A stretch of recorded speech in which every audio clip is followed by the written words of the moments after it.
Hello students, இன்றைக்கி நம்ம கிளாஸில் நியூ லெசன் ஸ்டார்ட் பண்ண போகிறோம். 4th lesson transition and inner transition elements. Okay, so நம்ம பார்த்தீங்க அப்படின்னா நம்ம பீரியாடிக் டேபிளில் transition and inner transition elements எது அப்படின்னு பாருங்கள். உங்களுக்கு பார்த்தீங்கன்னா ஃபஸ்ட்டு ஆக்சுவலாக நம்ம 4 பிளாக்ஸை வந்து டிவைட் பண்ணியிருப்போம். S block, d block and p block அப்படின்னு சொல்லுவோம். லிசன், ஃபஸ்ட்டு 2 குரூப்ஸை வந்து நம்ம என்ன சொல்லுவோம், எஸ் பிளாக்னு சொல்லுவோம். அதுக்கடுத்து வந்து 3rd to 12 டி பிளாக்னு சொல்லுவோம். அதுக்கடுத்து வந்து 13 to 18 வந்து பி பிளாக் அப்படின்னு சொல்கிறோம். ஸோ கீழே இருக்கிற 2 ரோஸை வந்து நம்ம எஃப் பிளாக் அப்படின்னு பார்த்துருப்போம். ஆக்சுவலாக பேசிக்ஸாக நம்ம சொல்லியிருப்போம். ஸோ இதில் வந்து பார்த்திங்கன்னா the group number 3rd to 12 so this particular block, அதாவது டி பிளாக் எலமெண்ட்ஸ் அப்படின்னு சொல்கிறோம். So this also called as transition elements அப்படின்னு சொல்கிறோம். ஸோ இதில் பார்த்தீங்க அப்படின்னா சிக்ஸ்த் அண்ட் செவன்த் ரோ பார்த்தீங்கன்னா லேந்தனைட்ஸ், லேந்தனம் அண்ட் ஆக்டீனியம் இருக்கும். ஸோ இதோட கண்டினியூட்டி ஆஃப் எலமெண்ட்ஸ் பார்த்தீங்கன்னா கீழே 2 ரோஸாக நம்ம வந்து தனியாக பிரித்து வச்சுருப்போம். ஆக்சுவலாக சீரியம்லேருந்து லுட்டீசியம் வரைக்கும், அதே போல் தோரியம்லேருந்து லாரன்சியம் வரைக்கும் கொடுத்துருப்போம். ஸோ இந்த 2 ரோஸும் பார்த்தீங்கன்னா இன்னர் ட்ரான்சிஷன் எலமெண்ட்ஸ்னு சொல்லுவாங்க. ஆக்சுவலாக வந்து இந்த இடத்துல இருக்க வேண்டியது, அதாவது லேந்தனம் வித் த ஸ்டார்ட்ஸ் வித் லேந்தனம் அப்படிங்கிறனால இந்த ஃபஸ்ட் ரோ வந்து லேந்தனைட்ஸ்னு சொல்லுவோம். ஸோ அதே போல் இந்த ஃபஸ்ட்டு எலமெண்ட் ஸ்டார்ட்ஸ் வித் ஆக்டீனியம்னால இதுக்கு பேர் என்ன சொல்கிறோம், நம்ம ஆக்டினைட்ஸ்னு சொல்லுவோம் இந்த 2 ரோஸையும். ஸோ அதனால் இந்த லேந்தனைட்ஸ் அண்ட் ஆக்டினைட்ஸ் இதுதான் நம்ம யாருன்னு சொல்கிறோம், இன்னர் ட்ரான்சிஷன் எலமெண்ட்ஸ் அப்படின்னு சொல்கிறோம். ஸோ லிசன், ஸோ இதோடைய இன்ட்ரடக்ஷன் அப்படின்னு சொல்லி பார்த்தோம் அப்படின்னா, இது ஏன் நம்ம வந்து ட்ரான்சிஷன் எலமெண்ட்ஸ் அப்படின்னு சொல்கிறோம் அப்படின்னு பார்த்தீங்கன்னா பாருங்கள், இந்த ஜென்ரலி என்ன சொல்கிறாங்க, இந்த metallic elements that have incompletely filled d of or f subshells அப்படின்னு சொல்கிறோம். அதாவது இது அவுட்டர் ஆர்பிட்டல். ஏன் நம்ம இதை டி பிளாக்னு சொல்கிறதுக்கு ஒரு ரீசன் இருக்குது. என்னன்னு சொல்லி பார்த்தீங்கன்னா, இதோட அவுட்டர் ஆர்பிட்டல் எல்லாமே என்னவாக இருக்கும்னா டி ஆர்பிட்டலாக இருக்கும். ஃபார் எக்ஸாம்பிள் பார்த்தீங்க அப்படின்னா இதோட அவுட்டர் ஆர்பிட்டல், அதாவது ஃபார் எக்ஸாம்பிள் வந்து ஏதோ ஒரு எலமெண்ட் எடுத்துக்கலாம். ஸ்கேண்டியம் எடுத்துக்கோங்க. ஸ்கேண்டியம் எடுத்துட்டிங்க அப்படின்னா 21. ஸோ அப்படி பார்த்தீங்க அப்படின்னா argon into argon 3D14S2. So ஆக்சுவலாக எஸ் அவுட்டரில் வரும், இருந்தாலும் அவுட்டர் ஆர்பிட்டல்ங்கிறது நமக்கு யார், டி ஆர்பிட்டல் தான். ஸோ இந்த டி ஆர்பிட்டல் அப்படிங்கிறது யார், நமக்கு அவுட்டர் ஆர்பிட்டலாக இருக்குது. இந்த டி சப்ஷெல் அப்படிங்கிறது பார்த்திங்கன்னா ஆக்சுவலாக இது ட்ரான்சிஷன் எலமெண்ட்ஸுக்கு வந்து டி சப்ஷெல் இருக்கும், அதாவது அவுட்டர் ஆர்பிட்டலாக. அதே போல் இன்னர் ட்ரான்சிஷனுக்கு வந்து எஃப் சப்ஷெல் வந்து அவுட்டர் ஆர்பிட்டலாக இருக்கும். ஸோ அப்போ இந்த டி சப்ஷெல் அப்படிங்கிறது பார்த்திங்கன்னா இன்கம்ப்ளீட்லி ஃபில்டாக இருக்கும். இன்கம்ப்ளீட்லினா கம்ப்ளீட்டாக ஃபில் ஆகாமல் இருக்கும். ஸோ இதனால் என்ன ஆகும் அப்படின்னா நியூட்ரல் ஆர் கேட்டயானிக் ஸ்டேட் அப்படிங்கிறது ஃபார்ம் ஆகும். சப்போஸ் இப்போ பார்த்திங்க அப்படின்னா ஸ்கேண்டியம் அப்படின்னு இருக்குன்னா, இப்போ ஸ்கேண்டியம் வந்து ஒரு 3 எலக்ட்ரான்ஸ், இப்போ ஸ்கேண்டியமில் 3 எலக்ட்ரான்ஸ் 3D1 and 4S இதில் வந்து 2 எலக்ட்ரான் போயிடுச்சு அப்படின்னா நமக்கு பார்த்திங்கன்னா ஸ்கேண்டியம் 3+ அயான் வந்து நமக்கு ஃபார்ம் ஆகும். ஸோ அது மாதிரி கேட்டயானிக் ஸ்டேட்டை வந்து ஃபார்ம் பண்ணக்கூடிய ஒரு கேரக்டர் இருக்குது. ஸோ அதனால் இதை வந்து என்ன சொல்கிறாங்க, ட்ரான்சிஷன் மெட்டல்ஸ் அப்படின்னு சொல்கிறாங்க. அதே போல் இன்னும் சொல்லணும் அப்படின்னா இந்த டி பிளாக்கில் இருக்கிறது எல்லாமே யாராக இருப்பாங்கன்னா ஆல் ஆர் மெட்டல்ஸ் அப்படின்னு சொல்லுவோம். எல்லாமே பார்த்திங்கன்னா மெட்டாலிக் கேரக்டர் இருக்கும். ஸோ அந்த மெட்டாலிக் எலமெண்ட்ஸ்க்கு மெட்டாலிக் எலமெண்ட்ஸ்க்கு ஒரு கேரக்டர் என்ன அப்படின்னா எலக்ட்ரோ பாசிட்டிவ் கேரக்டர் வந்து இதுக்கு எல்லாத்துக்குமே வந்து இருக்கும் அப்படின்னு சொல்லுவாங்க. ஓகேவா? ஸோ அதில் பார்த்தீங்கன்னா பாருங்கள், the generally the metallic elements that have incompletely filled d or f subshell neutral or cationic state are called என்ன சொல்கிறோம், ட்ரான்சிஷன் மெட்டல்ஸ் அப்படின்னு சொல்கிறோம். ஸோ இது வந்து இன்க்ளூட்ஸ் யாருக்கும் அப்படின்னா லேந்தனைட்ஸ் அண்ட் ஆக்டினைட்ஸ்க்கும் வந்து பொருந்தும்னு சொல்கிறாங்க. ஏன்னா இதில் எப்படி டி சப்ஷெல் வந்து இன்கம்ப்ளீட்லி ஃபில்டு இருக்குமோ அதே போல் லேந்தனைட்ஸ் அண்ட் ஆக்டினைட்ஸ்க்கு வந்து எஃப் சப்ஷெல் அப்படிங்கிறது வந்து இன்கம்ப்ளீட்லி ஃபில்டாக இருக்கும் அப்படின்னு சொல்கிறாங்க. அதே போல் அந்த IUPAC அப்படிங்கிறவங்க டிஃபென்ஸ் என்ன சொல்கிறாங்க அப்படின்னா, the transition metals as a element whose atom an incomplete D subshell or which can give a rise to cation with an incompleted d subshell. அந்த டி சப்ஷெல் வந்து இன்கம்ப்ளீட்டாக இருக்கும்போது நமக்கு என்ன ஆகுது, அந்த இடத்துல கேட்டையான்ஸ் வந்து ஃபார்ம் ஆகுது. ஸோ அந்த கேட்டையான் ஃபார்ம் ஆகிறதுனால நம்ம எதுன்னு சொல்கிறோம், ட்ரான்சிஷன், அந்த ப்ராப்பர்ட்டிக்கு பேர் ட்ரான்சிஷன் எலமெண்ட்ஸ் சொல்கிறோம். ஸோ அதே போல் they occupy the centre position. Periodic டேபிளில் பார்த்திங்கன்னா நமக்கு வந்து சென்டரில் இருக்குது, எஸ் பிளாக்குக்கும் பி பிளாக்குக்கும் இன்பிட்வீனில் இருக்குது. அப்படிங்கிறதுனால ட்ரான்சிஷனல் பிட்வீன், அதாவது இதில் வந்து எஸ் பிளாக் எலமெண்ட்டுங்கிறது more reactive element, P block அப்படிங்கும்போது லெஸ் ரியாக்டிவ் எலமெண்ட். இந்த ரெண்டுக்கும் இடையில் பார்த்தீங்கன்னா இருக்கும்.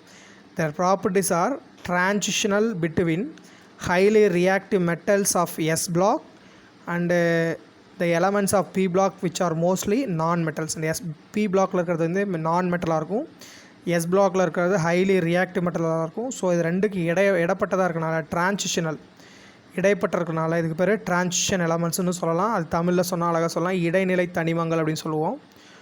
ஸோ எக்ஸப்ட் குரூப் 11, அதாவது குரூப் 11 எலமெண்ட்ஸ் பார்த்திங்கன்னா இங்கே இருக்கும், பார்த்திங்கன்னா தெரியும். குரூப் 11 யார் அப்படின்னா இந்த காப்பர், சில்வர், கோல்டு.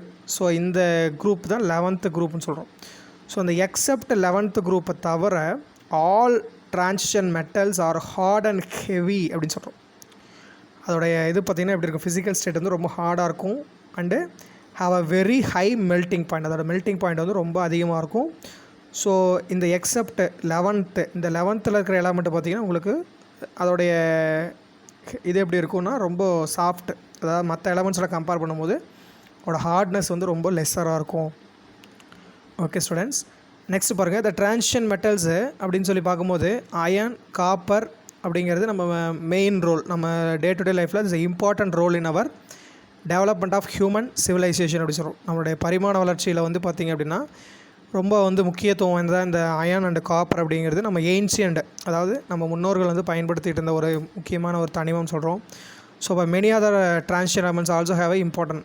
அது மட்டும் இல்லாமல் மற்ற டிரான்சிஷன் எலமெண்ட்ஸும் ரொம்ப இம்பார்ட்டன்ட் அப்ளிகேஷன்ஸாக வந்து நம்ம யூஸ் ஆகுது. யாருன்னா டங்ஸ்டண்டு, நம்ம லைட் பல்ப் ஃபிலமெண்ட்டாக யூஸ் பண்ணுறோம். அதில் டைட்டானியம் அப்படிங்கும்போது இந்த ஆர்டிஃபிஷியல் ஜாயிண்ட்டு, அதாவது இப்போ சர்ஜரிஸில் யூஸ் பண்ணுற ஆர்டிஃபிஷியல் ஜாயின்ஸ். அப்புறம் வந்து மாலிப்டீனியம் அப்படிங்கிறது பாய்லர் பிளான்ட்ஸ், பெரிய பெரிய ஃபேக்ட்ரிஸ், இண்டஸ்ட்ரீஸில் வந்து பாய்லராக யூஸ் பண்ணுவாங்க.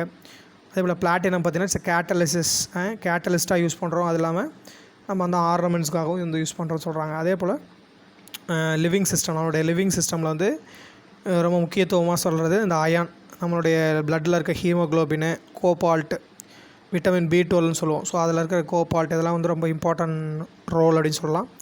ஸோ அதே போல் இந்த யூனிட்டில் நாம் பார்த்தோம் அப்படின்னா என்னென்ன பற்றி பார்க்க போகிறோன்னா general trend properties of d block elements with specific reference of 3D series. இந்த 3D சீரியஸ் அப்படின்னு ஏன் சொல்கிறோம் அப்படின்னா இங்கே பார்த்தீங்கன்னா தெரியும். ஸோ 3D சீரியஸ் அப்படிங்கும்போது பாருங்கள், இதில் வந்து இது வந்து ஃபஸ்ட் ரோ, அடுத்து செகண்ட் ரோ, அதாவது இப்படி சொல்லலாம். இதில் வந்து 3D சீரியஸ் அப்படின்னு சொல்லும்போது பாருங்கள் 1 2 3.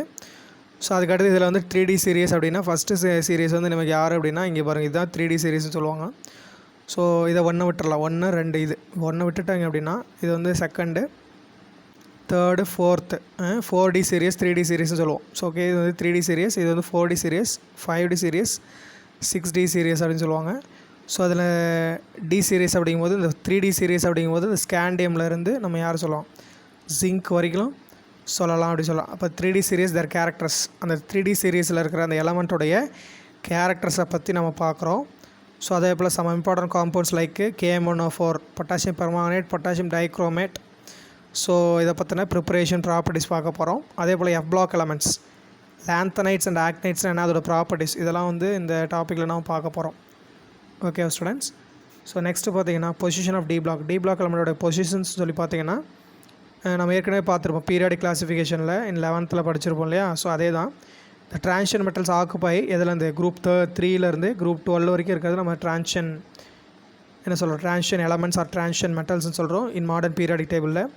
ஸோ அப்போ வந்து the composed of 3D series, that mean 4th பீரியடை வந்து நம்ம யார் சொல்கிறோம் 3D சீரியஸ்னு சொல்லுவோம்.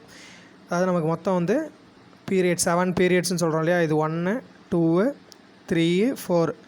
இந்த 4th சீரீஸை வந்து நம்ம யார் 4th ரோ வந்து யாருன்னு சொல்லுவாங்க 3D சீரியஸ்னு சொல்லுவாங்க. ஏன் சார் அப்படி, என்ன ரீசன் அப்படின்னு சொல்லி பார்த்தீங்கன்னா இதோடைய அவுட்டர் ஆர்பிட்டல் எல்லாமே 3Dன்னு வரும். அதாவது இந்த 4th ரோவில் இருக்கிற எல்லா எலமெண்ட்டோடைய அவுட்டர் ஆர்பிட்டல் எல்லாமே பார்த்திங்கன்னா நமக்கு என்னென்ன வரும் 3D ஆர்பிட்டாலாக இருக்கும் அவுட்டர் ஆர்பிட்டால். ஸோ அதே போல் அது பார்த்திங்கன்னா ஸ்கேண்டியம் டு ஜிங்க் வரைக்கும் 10 எலமெண்ட்ஸ் இருக்கும். அதுக்கு அடுத்து இருக்கிறது வந்து 4D series, that means 5th period ஈட்ரியம்லேருந்து கேட்மியம் வரைக்கும் இருக்கும். இங்கே பார்த்தீங்கன்னா தெரியும். ஸோ ஃபஸ்ட்டு சீரியஸ் வந்து ஸ்கேண்டியம்லேருந்து ஜிங்க் வரைக்கும். Just a minute.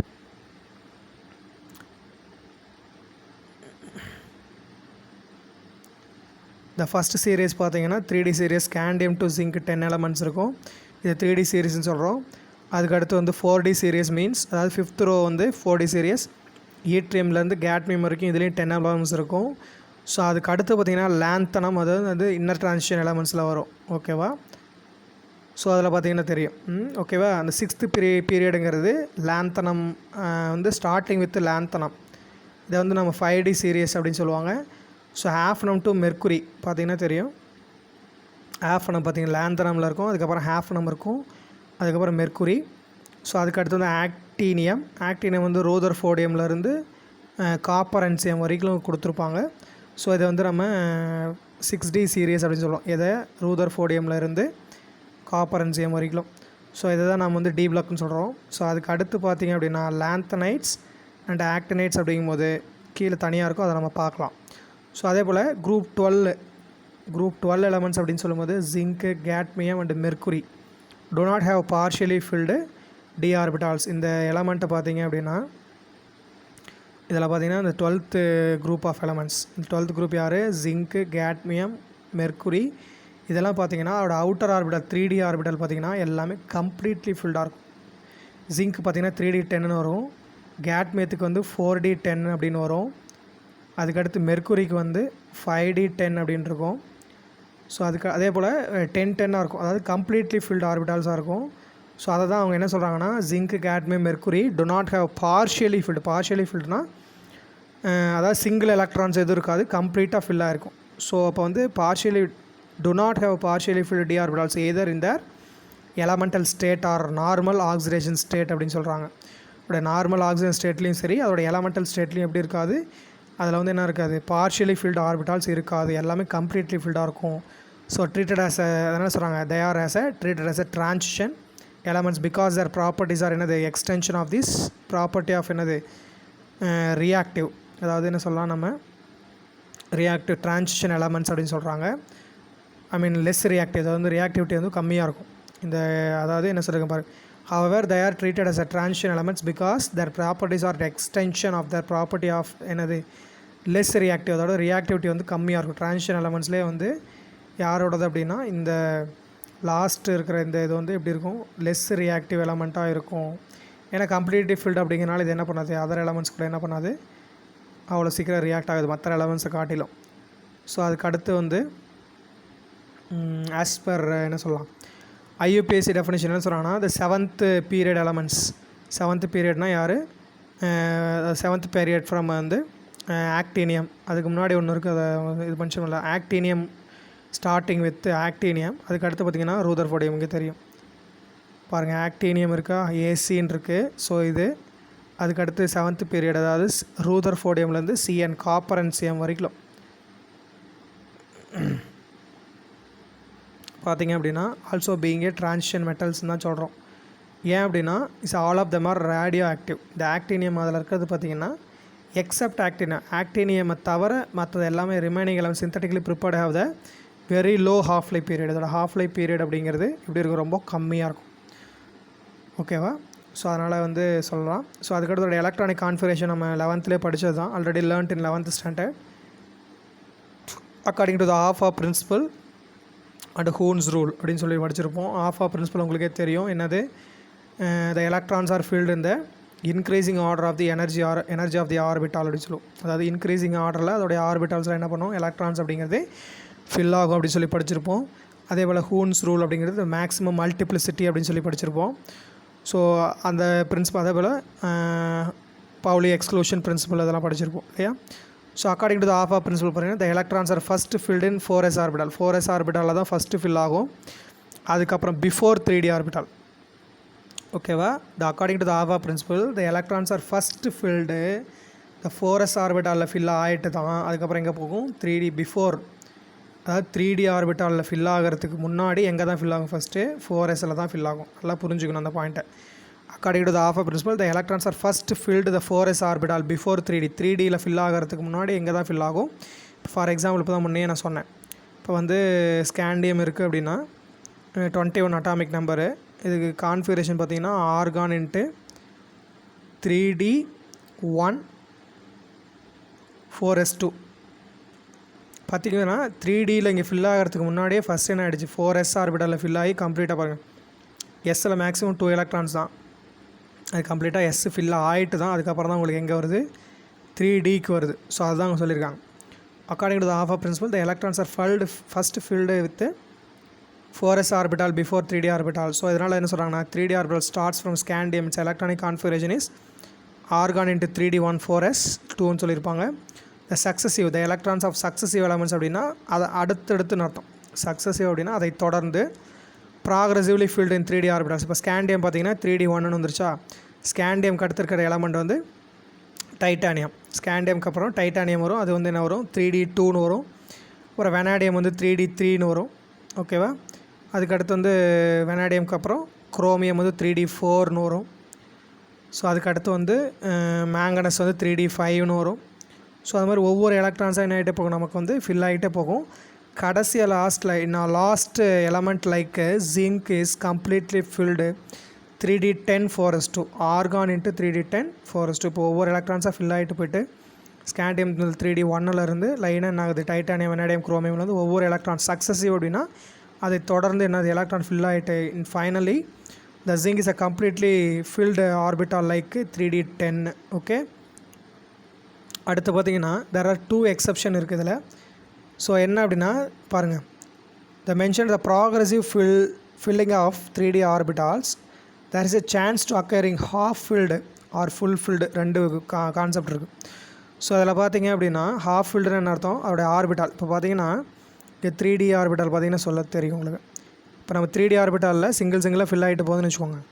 3D 1 3D 2 3D 3 அதாவது ஸ்கேண்டியம் 3D 1 வரும். அதுக்கடுத்து வந்து டைட்டானியம் 3D 2 வரும். வெனாடியம் 3D 3ன்னு வரும். ஸோ அப்போ நம்ம போகும்போது பார்த்திங்கன்னா ஹாஃப் ஃபில்டு மேங்கனஸுக்கு வந்து 3D 5ன்னு வரும். So half filled and full field அப்படிங்கும்போது ஜிங்க்னு வரும். ஸோ அந்த 3D ஷெல் எப்பயுமே ஹாஃப் ஃபில்டாவோ அல்லது ஃபுல் ஃபில்டாவோ இருந்தால் அதை நம்ம யார் சொல்லுவோம் அப்படின்னா it's a priority means more stable அப்படின்னு சொல்லுவாங்க. பாருங்கள், த half filled and full field 3D subshell it is a given priority as they are stable configuration for example of chromium and copper. இந்த குரோமியம் காப்பரும் பார்த்திங்கன்னா நமக்கு half filled and full filled ஆர்பிட்டாலாக இருக்கும்.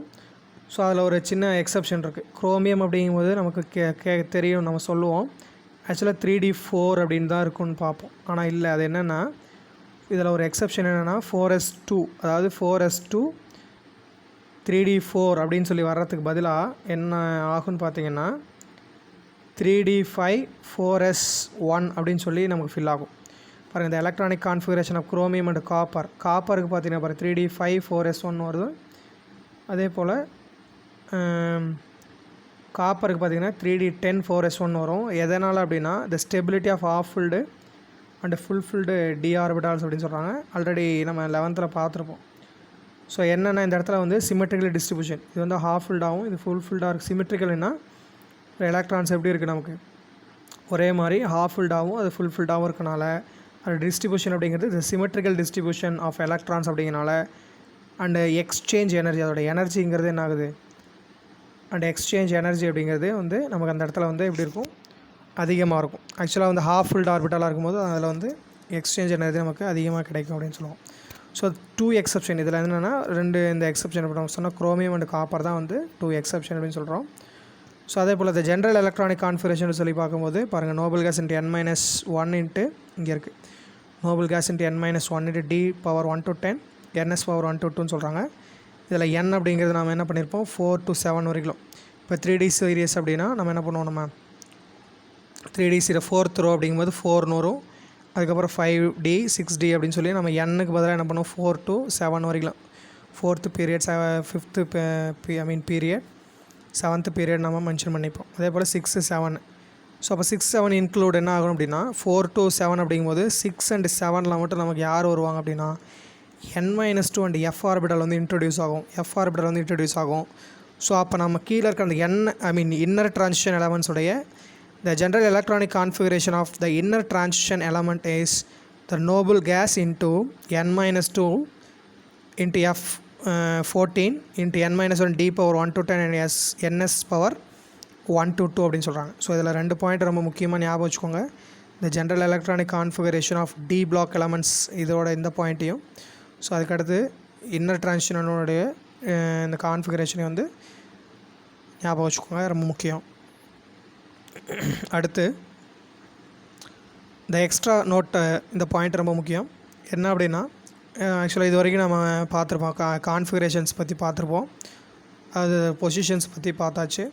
So அதுக்கடுத்து கடைசியாக ஒரு பாயிண்ட் சொல்லியிருக்காங்க. இந்த இப்போ நம்ம பார்த்த இந்த half field and fulfilled subshell அப்படிங்கும்போது அது எப்படி இருக்குன்னு சொன்னால் மோர் ஸ்டேபிள் கான்ஃபிகரேஷன் சொன்னோம் இல்லையா, அதை பற்றின ஒரு சின்ன இன்ஃபர்மேஷன் பாருங்கள். இந்த extra stability due to the symmetrical distribution can also be visualised as follows அப்படின்னு சொல்கிறாங்க. என்ன அப்படின்னா பாருங்கள், இந்த எக்ஸ்ட்ரா ஸ்டெபிலிட்டி அப்படிங்கும்போது பாருங்கள், குரோமியம் அப்படிங்கும்போது குரோமியம் 3+ அப்படிங்கும்போது 3D3 இருக்குது. அடுத்து வந்து மேங்கனஸ், அதாவது ஜிங்கில் மேங்கனஸில் பார்த்திங்கன்னா 3D5 of filled orbital, manganese Mn2+ல் ஜிங்கில் வந்து கம்ப்ளீட்லி ஃபில்டு, கோபால்ட்டை பார்த்திங்கன்னா 3D6. ஸோ இது எல்லாமே டி ஆர்பிட்டாலில் பார்த்திங்கன்னா 3D5 3D10 இது எல்லாமே கம்ப்ளீட்லி ஃபில்டு. அதாவது எப்படி சொல்லுவோம் அப்படின்னா, இந்த d orbital considers together will constitute a sphere. இப்போ 3D ஆர்பிட்டால் அந்த டி ஆர்பிட்டாலை வந்து நம்ம என்னென்னு கன்சிடர் பண்ணிக்கிறோன்னா ஒரு ஸ்பியராக கன்சிடர் பண்ணிட்டிங்கன்னா அதில் half filled orbital d orbital வந்து ஹாஃப் ஃபில்டாவோ அல்லது ஃபுல் ஃபில்டு கான்ஃபிகரேஷனாக இருந்தால் the leads to the complete symmetrical distribution of electron density. அதோட எலக்ட்ரானோட டென்சிட்டிங்கிறது சிமெட்ரிக்கலாக இருக்கும், ஒரே மாதிரி இருக்கும். அதோட எலக்ட்ரான் ஃபில்லிங் அப்படிங்கிறது எப்படி இருக்கும், த சிமெட்ரிக்கல் டிஸ்ட்ரிபியூஷன் ஆஃப் எலக்ட்ரான் டென்சிட்டின்னு இருக்கும் எப்போ இருக்கும்போது ஹாஃப் ஃபில்டாகவும் அல்லது ஃபுல் ஃபில்டாகவும் இருக்கும்போது.